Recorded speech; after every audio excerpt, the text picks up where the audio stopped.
Hello everyone. Chemical reactions and equations chapter की series में आज हम लेते हैं topic displacement reactions and double displacement reactions. मेरे पहले वीडियो में आपने स्टडी किया था कॉम्बिनेशन रिएक्शन और डिकम्पोजिशन रिएक्शंस को। आज हम स्टार्ट करते हैं डिस्प्लेसमेंट रिएक्शन।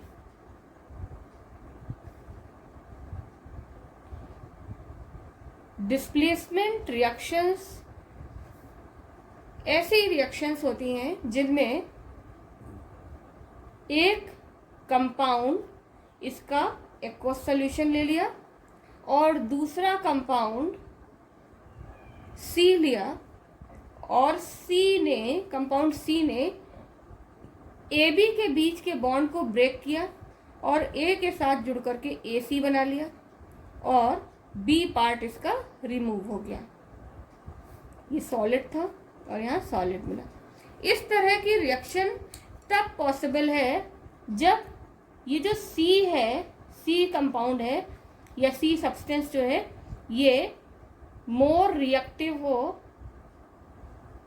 और ए बी का जो बी पार्ट है ये सी के कंपैरिजन में लेस रिएक्टिव हो। It means when A B क्या है, एक्वस सॉल्यूशन में है तो ये सॉल्ट का सॉल्यूशन हो गया। When salt solution of a substance reacts with more reactive substance,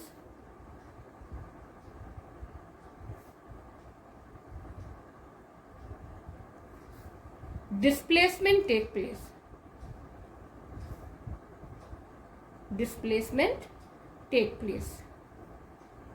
इसका मतलब क्या हुआ कि अगर हम ए बी और सी में ये डिसाइड नहीं करेंगे कौन सा मेटल है, कौन सा नॉन मेटल है या क्या है, लेकिन जब हम डिस्प्लेसमेंट रिएक्शन को डिटेल में स्टडी करते हैं तो हम कुछ एग्जांपल्स की हेल्प लेते हैं, जिसमें से हमारा पहला एग्जांपल है iron rod dipped in copper sulphate solution. ये हमारा रिएक्शन का स्टेटमेंट है। एक आयरन रॉड है जिसको कॉपर सल्फेट के सॉल्यूशन में डिप किया गया है। तो हमने एक यहाँ पर बीकर बना लिया, ठीक है। इस बीकर में एक सॉल्यूशन फिल कर दिया।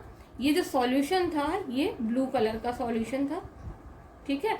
आपको मालूम है कॉपर सल्फेट का एक्वस सॉल्यूशन ब्लू कलर का होता था, इसलिए ब्लू कलर का CuSO4AQ means aqueous solution of copper sulphate.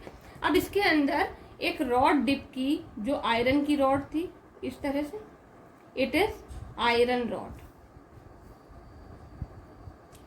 Iron rod dip करने के बाद जब इसमें केमिकल रिएक्शन हुई तो थोड़ी देर बाद ये देखा गया कि जो कंटेनर था, इस कंटेनर या बीकर के अंदर का जो सॉल्यूशन है उसका कलर चेंज हो गया। पहले हमने ब्लू कलर लिया था, उसके बाद इसका जो कलर है वो हल्का हो गया, धीरे धीरे ये कलरलेस हो गया और रॉड इसमें एज इट इज पड़ी हुई है, ठीक है। ये रॉड पड़ी है, इसका मतलब ये जो आयरन रॉड थी इसने कॉपर सल्फेट के सॉल्यूशन से रिएक्शन किया और इसमें कलर चेंज हो गया। सॉल्यूशन का कलर क्या हो रहा है, कलर चेंज हो रहा है। कैसा कलर हो रहा है, कलर चेंज होकर के हो गया लाइट ग्रीन।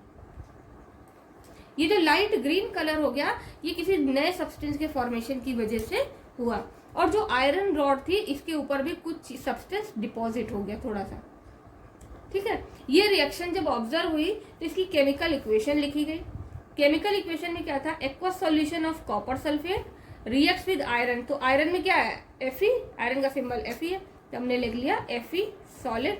जब ये दोनों रिएक्ट करेंगे तो Fe क्या करेगा, कॉपर सल्फेट से कॉपर को हटा देगा, तो यहाँ बनेगा FeSO4 एक्वस और Cu, कॉपर बच गया। ये जो कॉपर सल्फेट है इसका कलर था ब्लू और आयरन सल्फेट का कलर हो गया लाइट ग्रीन। फेरस सल्फेट बना, इसमें क्या कलर हो गया लाइट ग्रीन, और कॉपर डिपॉजिट हो गया। ये रॉड के ऊपर जो शो किया है, it is deposition of copper, means it deposited, copper deposited on the rod. तो ये एक डिस्प्लेसमेंट रिएक्शन हुई जिसमें सॉल्यूशन का कलर चेंज हुआ और एक सब्सटेंस ने दूसरे सब्सटेंस को उसके सॉल्ट के सॉल्यूशन से अलग कर लिया। कॉपर सल्फेट क्या है, सॉल्ट है, और एक्वस सॉल्यूशन लिया है तो सॉल्ट सॉल्यूशन हो गया, इट इज सॉल्ट सॉल्यूशन।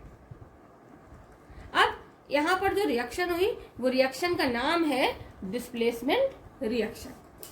इसी रिएक्शन का एक और एग्जाम्पल लेते हैं जिसमें हम देखेंगे कि वहां पर भी कलर चेंज होगा। फॉर एग्जाम्पल जो रिएक्शन है इसमें उस रिएक्शन का स्टेटमेंट है जिंक रॉड डिप्ड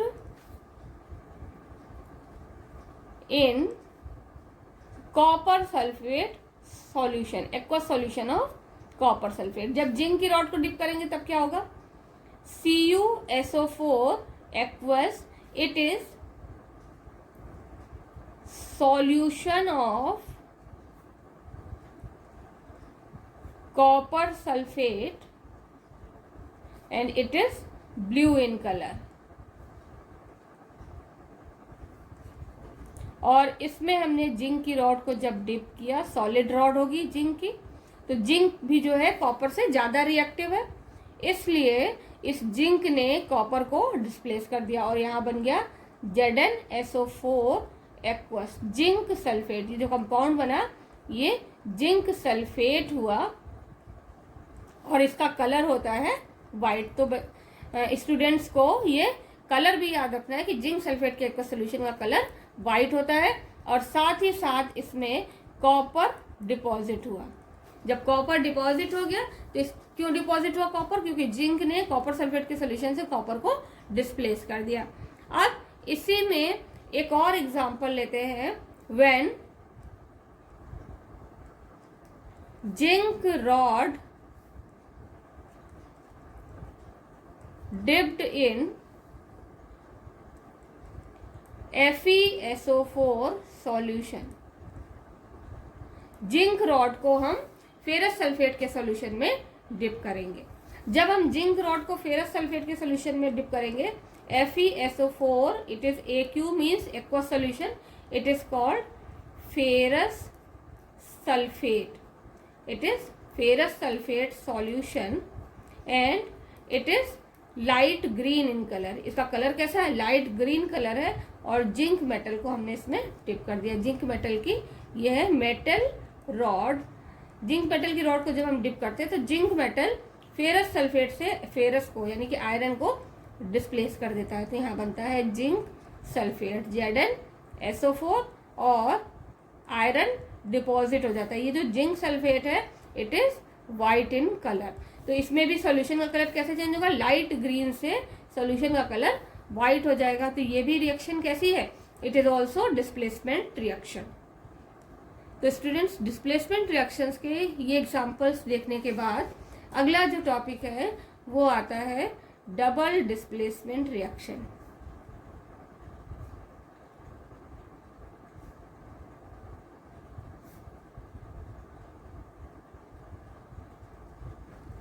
ये जो डबल डिस्प्लेसमेंट रिएक्शन है, ये डबल डिस्प्लेसमेंट रिएक्शन की तरह से ही है, लेकिन इसमें 2 बार डिस्प्लेसमेंट होगा। सपोज किसी सब्सटेंस, ये एक सब्सटेंस हो गया, ठीक है, ये एक सब्सटेंस है, इसके 2 कंपोनेंट है, और हमने लिया एक दूसरा सब्सटेंस, ठीक है। ये दोनों जब आपस में रिएक्ट करेंगे तो एक का बॉन्ड यहाँ से ब्रेक होगा, दूसरे का भी बॉन्ड यहाँ से ब्रेक होगा, दोनों के बीच में दोनों कंपोनेंट अलग अलग हो जाएंगे। और दोनों कंपोनेंट अलग होने के बाद एक दूसरे से इंटरचेंज होगा। किसी भी कंपाउंड का पहले वाला पार्ट पॉजिटिव और दूसरा नेगेटिव होता है, तो इसी तरह से यहाँ पर भी पहले वाला पार्ट पॉजिटिव और दूसरा नेगेटिव होगा। तो आप पॉजिटिव को नेगेटिव से इंटरचेंज कर देते हैं, यानी कि यहाँ का नेगेटिव हटा करके यहाँ पर ये वाला नेगेटिव जोड़ देंगे। तो पहला कंपोनेंट हमारा बनेगा जो डबल डिस्प्लेसमेंट रिएक्शन है, उसमें क्या होगा, एक ये सब्सटेंस बना जिसमें दूसरे कंपाउंड का नेगेटिव पार्ट आके ऐड हो गया, ये प्रोडक्ट बना। और दूसरा प्रोडक्ट क्या बनेगा, दूसरे प्रोडक्ट में ये नेगेटिव पार्ट है जिसको हम बाद में बनाएंगे, और जो पॉजिटिव पार्ट है वो इस तरफ ऐसे शो करेंगे, ये पॉजिटिव पार्ट और ये नेगेटिव पार्ट। तो ये हो गया सब्सटेंस 1 और ये हो गया सब्सटेंस 2। डबल डिस्प्लेसमेंट में दोनों कंपाउंड के जो पार्ट्स हैं वो आपस में इंटरचेंज हो गए, एक्सचेंज ऑफ आयंस हुआ। यहाँ पर क्या हुआ, exchange of ions. Exchange of ions होने की वजह से ये रिएक्शन कहलाती है डबल डिस्प्लेसमेंट रिएक्शन, क्योंकि दो बार डिस्प्लेसमेंट हुआ, एक बार नेगेटिव आयन का और एक बार पॉजिटिव आयन का डिस्प्लेसमेंट हुआ और दो अलग अलग प्रोडक्ट मिले। अब डबल डिस्प्लेसमेंट रिएक्शन क्या एग्जाम्पल लेते हैं। डबल डिस्प्लेसमेंट रिएक्शन का जो एग्जाम्पल है, उस एग्जाम्पल में पहले हम स्टेटमेंट लिखेंगे, aqueous solution of barium chloride reacts with aqueous solution of sodium sulfate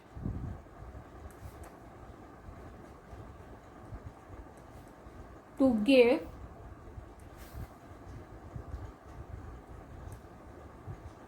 barium sulfate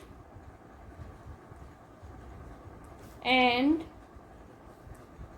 sodium chloride. This is the statement of the reaction. Barium chloride is BaCl2, इसका aqueous solution लेंगे। ये react करता है Na2SO4 sodium sulphate के aqueous solution से, ठीक है। और जब इन दोनों की रिएक्शन होती है तो हमें प्रोडक्ट मिलता है BaSO4, और ये एरो नीचे की तरफ लगाएंगे क्योंकि इसका वाइट प्रेसिपिटेट बनता है, PPT मतलब प्रेसिपिटेट, और साथ ही साथ इसमें बनता है sodium chloride. Sodium chloride aqueous है और बेरियम क्लोराइड का जो PPT वो भी एक्वस सॉल्यूशन में मिलेगा। तो Na2SO4 क्या है, सोडियम सल्फेट, ये भी वाटर सॉल्युबल है, और बेरियम क्लोराइड ये भी वाटर सॉल्युबल है। लेकिन जब दोनों रिएक्ट करते हैं तो बनता है बेरियम सल्फेट का white PPT, it is barium sulphate, और NaCl का एक्वस सॉल्यूशन मिलता है, इट इज सोडियम क्लोराइड, ठीक है। तो अब ये दो अलग अलग प्रोडक्ट मिलते हैं जिसमें बेरियम सल्फेट का PPT मिलता है। तो यहाँ पर हुआ क्या कि बेरियम क्लोराइड से बेरियम और क्लोरीन दोनों अलग हुए, सोडियम सल्फेट से सोडियम और सल्फेट आयंस अलग हुए। सोडियम ने क्लोरीन के साथ रिएक्ट करके NaCl बनाया, और बेरियम ने इस सल्फेट के साथ मिलकर के बेरियम सल्फेट का वाइट PPT बनाया। तो यहाँ पर क्या हुआ, इंटरचेंज ऑफ आयन या एक्सचेंज ऑफ आयन हुआ, जिसकी वजह से ये रिएक्शन कहलाती है डबल डिस्प्लेसमेंट रिएक्शन।